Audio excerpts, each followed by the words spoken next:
As we get underway today, our first action is to recognize a 2023 Molly Macauley Award recipient. We have two recipients to recognize today. Our first let me first recognize Dr. Macauley. Dear friend and colleague, I had the tremendously good fortune of working with her for over 20 years. She was a stark advocate for mentoring and for developing high caliber people. She was always looking for the best in the people that she was working with and helping to bring out the best in them. And so it is with tremendous appreciation and recognition that we honor her memory in the form of this important award. Molly was a national leader in environmental economics who worked for many years to establish the value of the economy and economics of space.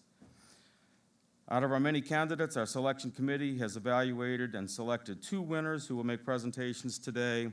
Our first winner is Kanak Parmar from the Auburn University for her work, and stay with me, towards development of a multi-component machine learning framework, okay, for end-to-end autonomous spacecraft optical navigation. So everything that we need to know about how to not have to do it so the system can do it for us, we're going to hear. Please welcome Kanak.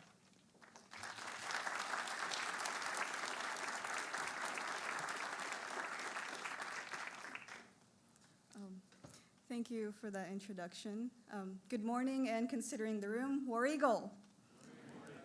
It's great to hear that. Before I, would I just click to, okay. Okay.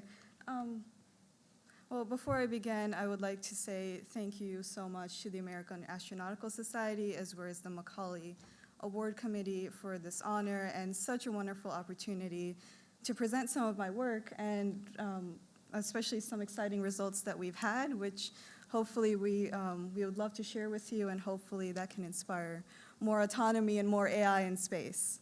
So we're gonna try the clicker, or not. Oh, okay.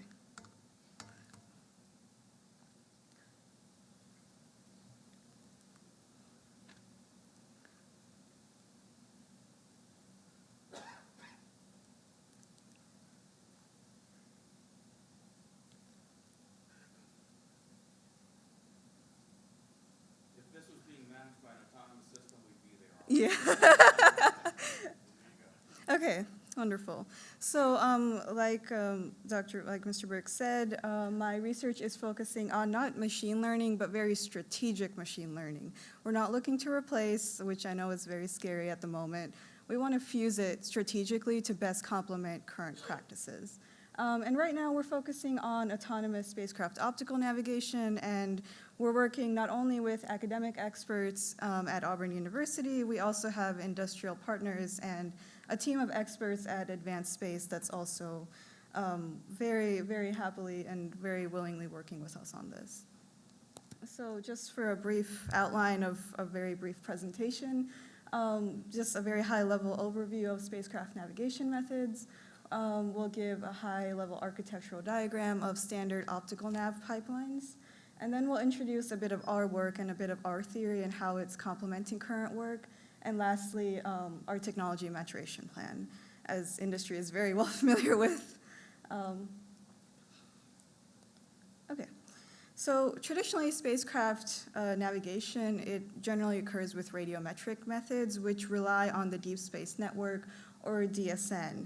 And if you have the computational and size allowances on your bus, then you can have onboard inertial or relative navigation methods, given that you just have the number crunching power on board. And some of these methods can be grouped into categories, which you're seeing on the plot, and they can commonly include methods like star navigation, celestial lines of sight or celestial lighthouses, and even natural feature tracking, which missions like OSIRIS-REx has done recently. for our work, we are focusing very heavily on increasing onboard navigation autonomy with image-based optical navigation, as opposed to sensor-based optical navigation. And we want to achieve generalized applicability of our algorithm as opposed to point source applications. So the standard optical navigation pipeline can be decomposed into 7 steps, which are sequentially shown here. And in this pipeline, we see that the attitude determination and the OpNav algorithm, which provides our position estimate, can be generally decoupled in the estimation. Whereas our attitude observable can be generally determined, the optical navigation or our position estimate can be very strictly orbital regime driven. Our standard notation defines 3 operational orbital regimes, which can be unresolved, which is where our body is a few pixels in diameter, resolved, where we're close enough that we see the full circle of the celestial body, and then we have fully resolved, where we're so close radially to the celestial surface that we can individually see craters and other landmarks. So increasing onboard navigation autonomy is going to warrant a more generalized approach, one where the OpNav algorithm isn't so strictly driven by the regime that we're flying in, and naturally the choice is machine learning and AI. Now, as was very heavily discussed in the Digital Transformation Toolbox panel yesterday, AI still comes off as a bit of a black box solution. We might not be able to really understand how it's thinking and what goes into its logic during the prediction process. So what we want to do is remove that. We want to start building trust between the human user and the algorithm. And we're doing that with a series of cross-disciplinary metrics that are taken not only from aerospace, but we're looking into navigation. We're bringing in computer science, and we're also developing metrics for real-time assurance and safety and mission compliance as per your requirements. So we want to remove the notion of it's a black box entity. We really want to make it understandable and introduce some new metrics that can be used for other works. So to develop this algorithm that's generally applicable, as good engineers do, we start with a proof of concept. We actually designed a custom variation of a standard state-of-the-art model called the Vision Transformer, and we named this the Regression Vision Transformer, or the RegVid. And we intuitively changed this architecture using a form follows function policy, where we know what it wants, where we know what we want the model to do. How do we change the architecture to introduce that capability into the model? So we're bridging the gap between what we want it to do and what it can do. And the final architecture is seen on the right, and we recently published the architecture and results in the Astrodynamic Specialist Conference in August. If you would be interested, happy to send you that paper. It's publicly available. So we took that model and we put it in a lost in space scenario, which is probably the hardest navigation scenario to solve, where you don't know where you are and you don't know where you have been. All we have is an image, which is generated by our custom low-fidelity rendering toolbox, which we have created. And we simulated a pseudo-moon environment, and all we gave the model was an image of a rendered surface, and we asked it to return a position estimation of the spacecraft. We found that the results weren't off the chart stellar right off the bat, which we were expecting that, but we found a very unique ability of the model to solve both the resolved and fully resolved regimes. So one model is solving 2 of the 3 regimes right now to a level that would have been within the covariance limits of a standard state estimation filter. So that was very promising, and given those results, we expanded into fully cislunar space in support of the ongoing Artemis efforts at various institutions.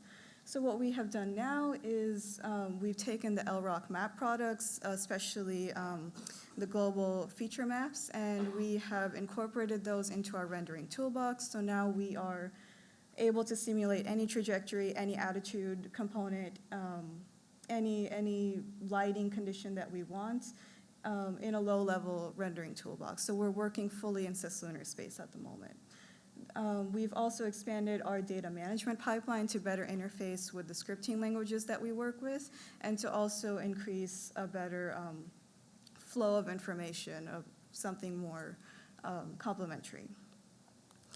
So given that, we also had a redesign of our Regrit framework, and this was in conjunction with insights from academic experts in computer vision and machine learning.